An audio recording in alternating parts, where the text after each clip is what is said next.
உங்க பசங்க தமிழ் கத்துக்கணுமா? அதுவும் சரியான முறையில் தமிழ் கத்துக்கணுமா? என்னோட பசங்க இப்பதான் தமிழ் கத்துக்க ஆரம்பிச்சிருக்காங்க. அவங்களுக்கு ஒரு சரியான ஒரு ப்ராடக்ட் 247 எழுத்துக்களும் ரொம்ப சரியான உச்சரிப்புல இருக்கணும். அப்படி தேடி பார்த்து நான் வாங்கின ப்ராடக்ட் தான் பாத்தீங்கன்னா செங்கோல். ஓபன் பண்ணி பாத்துடலாமா?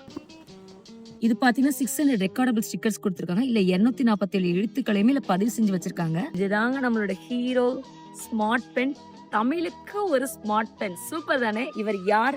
கரெக்டா சொல்லிடா. திருவள்ளுவர். தப்பிச்சேன், திருவள்ளுவர்னு சொல்லிட்டான். இந்த பென்க்கு ஒரு சார்ஜர் கூட கொடுத்துருக்காங்க. இன்னும் ப்ளூடூத் சிம்பிள் இருக்கு பாருங்க. ப்ளூடூத்தோட கனெக்ட் பண்ணா இன்னும் எஃபெக்டிவா இருக்கும். Primary 3 book. இந்த ஸ்டிக்கர் இங்க நாங்க பேஸ்ட் பண்ணிட்டோம்.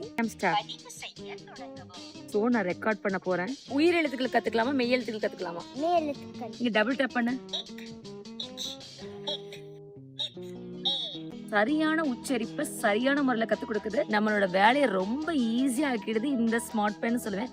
கட்டாயம் நம்ம வீட்டுக்கு ஒரு செங்கோல் தேவைன்னு சொல்லுவேன். என்ன சொல்றாரு? ஆமா.